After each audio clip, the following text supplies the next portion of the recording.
और आज हम कह सकते हैं ये जो प्रयास हुए हैं सरकार के द्वारा निरंतर किए जाने वाले प्रयास हैं, उन प्रयासों का परिणाम है कि आज उत्तर प्रदेश एक देश के अंदर उन राज्यों में माना जाता है जो हर एक स्तर पर लॉ एंड ऑर्डर रिस्क से आज हम लोग एक ऐसे स्टेट के रूप में अपने आप को स्थापित कर चुके हैं जो law and order risk state से आप स्टेबल और निवेश के ड्रीम डेस्टिनेशन के रूप में अपने आप को स्थापित कर सकता है। और उस राज्य ने अपने आप को उस रूप में स्थापित करने में सफलता प्राप्त की है। ये उत्तर प्रदेश की आज की नई पहचान बनी है और इसी पहचान को आगे बढ़ाने के लिए आज हम लोगों ने जिन मुद्दों पर चर्चा की है, अब प्रदेश के अंदर टेक्नोलॉजी है, ट्रस्ट है और ट्रांसफॉर्मेशन, ये ट्रिपल टी की त्रिवेणी हमें हर एक स्तर पर देखने को मिलती है।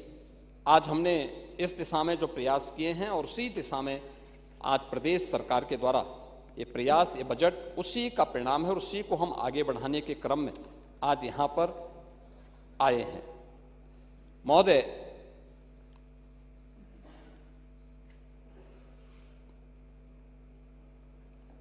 प्रदेश के अंदर जो अन्य विभिन्न मुद्दों पे जब चर्चा करने से पहले इस बजट की जो महत्वपूर्ण बातें हैं मैं उनकी ओर भी माननीय सदन का ध्यान आकर्षित करना चाहूँगा, क्योंकि तमाम माननीय सदस्य उन सभी की पॉइंट के बारे में जानने की इच्छुक होंगे कि जो कुछ बातें यहाँ पे माननीय वित्त मंत्री जी ने अपने बजट भाषण में कही थी वह आखिर क्या है और उसके परिणाम कैसे सामने आने वाले हैं। खासतौर पर इंडस्ट्री 5.0 की चर्चा, हम वर्तमान में इंडस्ट्री 4.0 में चर्चा तो करते हैं। आपने आज देखा होगा कि आदरणीय प्रधानमंत्री जी ने देश के अंदर पहली बार एआई इम्पैक्ट समिट दिल्ली के अंदर चल रहा है। 20 से अधिक देशों के राष्ट्राध्यक्ष कल आदरणीय प्रधानमंत्री जी के साथ उस समिट में उपस्थित थे। 100 से अधिक देशों के प्रतिनिधि उस समिट में भाग ले रहे हैं। दुनिया के 100 से अधिक देश। भारत एक उस फील्ड का एक नया लीडर बनकर के उभरा है और उस दिशा में इंडस्ट्री 4.0 ने तो हमें ऑटोमेशन की तरफ, इंटरनेट ऑफ थिंग्स की तरफ, बिग डेटा और एआई के माध्यम से हमारी बढ़त बढ़ाई। आज वहीं ये जो नया 5.0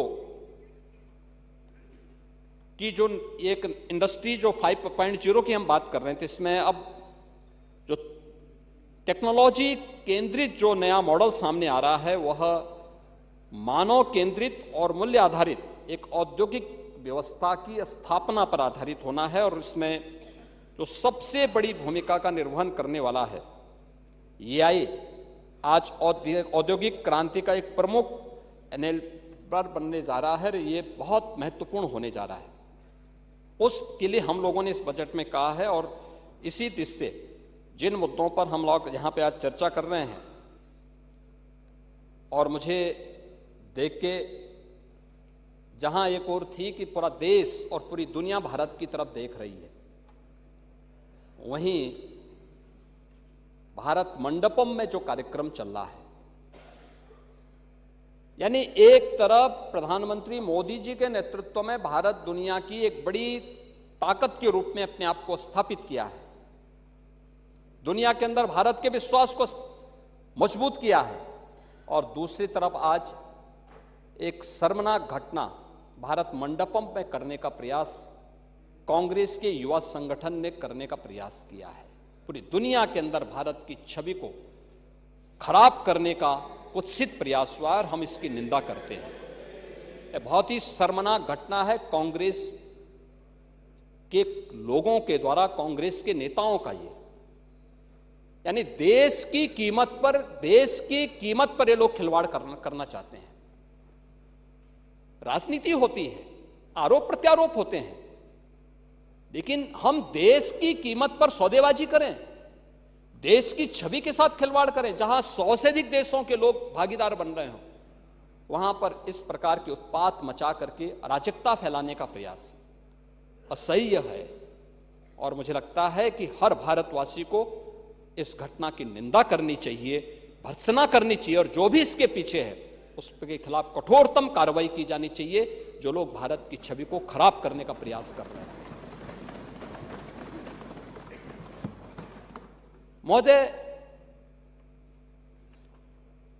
जो इस बजट में महत्वपूर्ण घोषणाएं हुई हैं, उसमें मुख्य रूप से जो घोषणाएं हुई हैं उनमें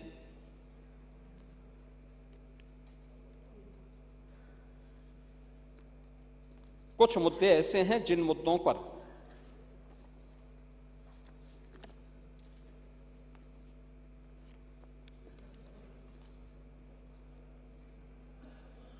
इस बजट में जिसका प्रावधान किया गया है, खासतौर पर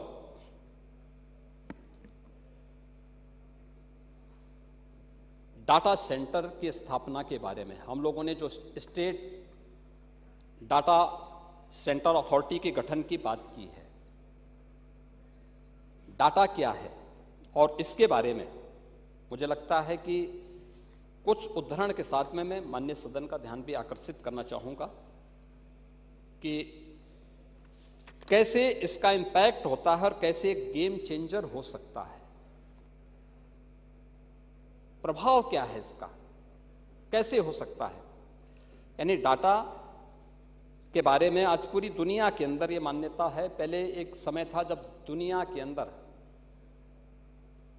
ऑयल इकोनॉमी मानी जाती थी, यानी जिसके पास तेल है अर्थव्यवस्था पर उसका कब्जा है। बाद में जितनी भी अन्य टेक्नोलॉजी आई, 150 हम गत वर्ष पैसा दे चुके हैं, 150 का इस बार भी हम पैसा दे चुके हैं। यानी पहले चरण में हर विधानसभा क्षेत्र में एक एक बन जाए, और एक एक बनने के बाद फिर हम लोग इसको ब्लॉक स्तर पर ले जाएंगे, फिर न्याय पंचायत स्तर पर लेके जाएंगे। 12 से 15 एकड़ क्षेत्रफल में प्री प्राइमरी से लेकर के 12वीं तक के बच्चे एक कैंपस के नीचे, एक छत के नीचे पढ़ेंगे। पर्याप्त मात्रा में शिक्षक होंगे, पर्याप्त मात्रा में छात्र होंगे, और एक ही कैंपस में शिक्षा के साथ साथ कौशल विकास के बारे में जानकारी उनको मिलेगी। स्पोर्ट्स की अच्छी फैसिलिटी उनके पास होगी। क्यों नहीं कंपटीशन के योग्य हमारे बच्चे तैयार होंगे, क्यों नहीं तैयार होंगे? लेकिन आपने बनाने का प्रयास नहीं किया। लेकिन ड्रॉप आउट रेट के बारे में जो चर्चा हो रही थी कि डाटा का महत्व क्या है, दूसरा ड्रॉप आउट रेट का जो मैं बात कर रहा था, आप क्या करते थे? हम लोगों ने जब स्कूल मर्जर की बात की थी, आपने जो बात कही यहां पे कि साहब शिक्षक पढ़ाते नहीं हैं, फलाना ठिकाना, ऐसा नहीं है। अरे हम लोग जितने भी आए हैं सब शिक्षकों के द्वारा पढ़ाए गए लोग ही यहाँ आते हैं, और शिक्षकों ने जब पढ़ाया तब हम यहाँ आए हैं। और मैं सही बताता हूँ कि अगर कभी मेरा पुराना कोई शिक्षक मिलता है तो मैं आज भी उसको प्रणाम करता हूँ। अब मैं आप देखो, आप व्यवहारिक आदमी हैं, बहुत सारी चीजें बोल देते हैं और बहुत सारी चीजें उम्र के साथ मुंह से निकल भी जाती हैं, लेकिन और उन चीजों को हम लोग जब बोल देते हैं, लेकिन मेरा मानना है शिक्षकों के प्रति सम्मान का भाव हम सबके मन में होना चाहिए। और सरकार ने इसीलिए कहा कि हम कैशलेस की फैसिलिटी उन सभी शिक्षकों को देंगे। बेसिक है, माध्यमिक है, उच्च है, इन सबको हम देने जा रहे हैं। शिक्षणोत्तर कर्मचारियों को भी हम उसके साथ जोड़ रहे हैं। और उसको ड्रॉप आउट रेट की जब हम बात कर रहे थे तो ये मान्यता क्या थी कि साहब बेटियां इसलिए स्कूल छोड़ देती हैं कि स्कूल दूर है। हम लोगों ने सर्वे किया, क्या यही सही कारण है? इंफ्रास्ट्रक्चर डेटा गहराई से उसका जब विश्लेषण किया गया, डेटा का विश्लेषण किया गया, उसको देखा गया, एनालिसिस की गई कि क्या ये सच है, आया नहीं। बालिकाएं स्कूल इसलिए छोड़ती हैं क्योंकि स्कूल में शौचालय की व्यवस्था नहीं, पेयजल की व्यवस्था नहीं, कहाँ बेटी जाएगी। और ये इस डबल इंजन की सरकार ने आदरणीय प्रधानमंत्री जी की प्रेरणा से तय किया कि हर स्कूल में शौचालय होने चाहिए और शुद्ध पेयजल की व्यवस्था होनी चाहिए और ड्रॉप आउट रेट, इसलिए हम 0 तक पहुंचाने में सफल हुए हैं। ड्रॉप आउट रेट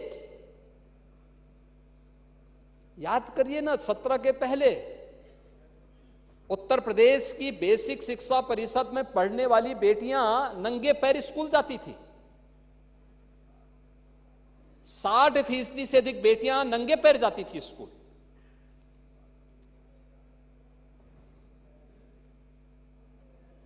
और आज हम लोगों ने उसी समय घोषणा की थी, जब मैं बुंदेलखंड दौरे में गया था, मैंने देखा था कि स्कूल जा रहे हैं बच्चे। मैं गाड़ी रोका, मैंने पूछा भी कहां जा रहे हो, तो एक फटे हुए बैग लेकर के बेटी जा रही थी, कई अन्य बच्चे भी थे, नंगा पैर। मैंने कहा कहां जा रही हैं? का स्कूल। सर्दियों का समय, फटी हुई फटा हुआ कुर्ता, नंगे पैर। मैंने कहा चप्पल नहीं है, चुप। मैंने अपने सहयोगी से कहा, मैंने कहा इस बच्चे को 100 रुपया दो खरीदने के लिए। उसने नहीं लिया। मैंने कहा अकेले स्कूल जाती हो, और कौन कौन लोग हैं? कहा नहीं, सब गांव के अन्य, सब गांव की ही बेटियां सभी थी। उन्होंने कहा सब एक शाम लोग जा रहे हैं। यानी ये स्थितियां थी। तो मैंने ये पूछा, मैंने कहा भाई वगैरह नहीं है? कहा साहब भाई है, लेकिन भाई तो अंग्रेजी स्कूल में पढ़ता है। मैं क्या करूं? नहीं देखो, गलत बोल रहे हैं आप लोग, पिक एंड चूज करते थे। मैं जब लीकेजेस रोकने की बात करूंगा ना तो बता दूंगा उस समय सही। नहीं, मैं बताऊं, समाजवादी पेंशन स्कीम केवल समाजवादी कैडर को। अरे कम से कम जिस कांग्रेस की बैसाखी से वहां पहुंचे थे, उस कांग्रेस के ही नेताओं को दे देते। नहीं दिया। चेहरा देख करके देते थे, और किसी और को नहीं देते थे। अरे पांडे जी एक बात बताइए, कम से कम उन गरीब ब्राह्मणों को भी दे दिए होते, जो गरीब ब्राह्मण बेचारे जो हैं, जो गरीब ब्राह्मण स्कॉलरशिप नहीं पाते हैं, संस्कृत पढ़ने वाले। गरीब ब्राह्मण जीने तो पावे। नहीं, मैं वही कह रहा हूं ना, नहीं दिए। तो यही मैं पूछ रहा हूं कि आप लोग तो उन गरीबों पर भी अत्याचार किए, लेकिन हमारी सरकार ने, देखिए, और मैंने पूछा भाई कहां है? उसने कहा अंग्रेजी स्कूल में पढ़ता है। मैंने कहा उसके पास भी चप्पल नहीं है। कहा नहीं, उस तो भाई है ना। मैं उसी दिन शाम को वापस आया लखनऊ। मैंने बुलाया वित्त सचिव को भी और बेसिक शिक्षा परिषद के भी प्रिंसिपल सेक्रेटरी को बुलाया। मैंने कहा भी देखो, प्रदेश भर के हर बेटी के लिए 2 uniform, bag, books, shoes, socks, ये अनिवार्य रूप से करो पूरे प्रदेश भर में। और इस प्रक्रिया को हम लोगों ने आगे बढ़ाया। मैंने खर्चा जोड़ा इसका। देखो, इसी सदन में चर्चा होती थी। मैंने कहा भी कितना खर्चा आता है इसमें, एक इंडिविजुअल को खरीद के दिखाओ मेरे सामने। पता लगा 800 रुपये में ये सब आ जाता है। मैंने कहा ठीक। तो पहले 4 साल हम लोगों ने जिले में पैसा भेजा, पैसे भेज के कहा गया कि लोकल स्तर पर आप प्रोक्योर करिए। स्वाभाविक रूप से फिर बाद में हुआ कि भाई बालकों को भी दे दिया जाए। हमने कहा सभी बच्चों को दो, जो भी बेसिक शिक्षा परिषद में पढ़ने वाले बच्चे हैं सभी बच्चों को दे दो। और उन बच्चों के लिए हमने, देखो, यहां पे भी जाति नहीं देखी, क्षेत्र, जाति, मत, मजहब नहीं देखा, क्योंकि सरकार के लिए पाप है अगर सरकार इस प्रकार का भाव रखती है। तो हम लोगों ने सबको समान रूप से दिया, और समान रूप से देने के बाद फिर सरकार ने इस बात को कहा कि भाई ठीक है, अब ये चीजें हो गई। हमने कहा, आता था भाई इतनी स्वेटर एक साथ कौन दे देगा? लुधियाना से भी नहीं आ पाता था, यूपी के अंदर भी नहीं आ पाता था। इतने जो यूनिफॉर्म कौन देगा, तमाम शिकायतें आती थी कि कहीं समय पे मिला है, कहीं नहीं मिला है। तो हमने कहा ये काम करो, अब इन बच्चों को आधार से लिंक कर लो, इनके नाम हैं, आधार से लिंक करो, अकाउंट खोलो और इनके अकाउंट में अब 800 की बजाय 1200 रुपया भेज दो। हर साल 1200 रुपये के हिसाब से उन बच्चों को देते हैं। ये है यूनिवर्सल लॉ का नियम, सबको समान, यही व्यवस्था है। और सरकार ने उसी अप्रोच को आगे बढ़ाया।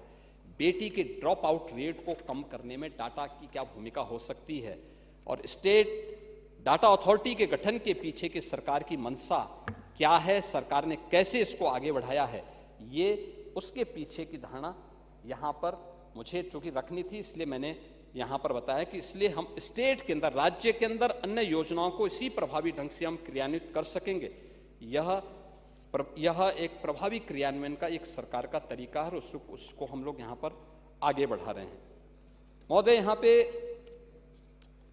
जो बजट में अन्य बातों की घोषणा हुई है, खासतौर पर एक बड़ी घोषणा हम इस अवसर पर, आपने देखा होगा कि इस बार के बजट में हम लोगों ने बहुत सारी ऐसी घोषणाएं की हैं जो राज्य के नौजवानों की दृष्टि से भी, महिलाओं की दृष्टि से भी, गरीबों की दृष्टि से भी होने जा रहा है और इस पर हम लोग पूरी तरह कार्य कर रहे हैं।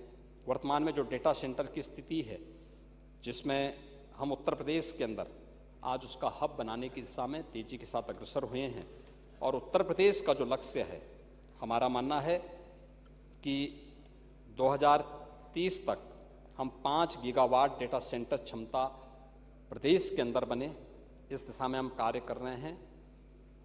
4-5 बड़े डाटा सेंटर क्लस्टर की स्थापना का कार्य और इसके लिए हम लोगों ने अभी से व्यवस्था प्रारंभ की है और हाईटेक इकोसिस्टम का विकास और उसके स्किल के साथ रोजगार सृजन भी उसके माध्यम से होगा। बहुत सारे रोजगार उसके साथ हम लोग एक साथ करने जा रहे हैं और इन सभी कार्यों के साथ ही स्टेट डाटा अथॉरिटी के गठन के लिए भी हमने 100 करोड़ रुपए की व्यवस्था इस बजट में यहाँ पर की है और इसको हम लोग यहाँ पे इसलिए सदन में आए हैं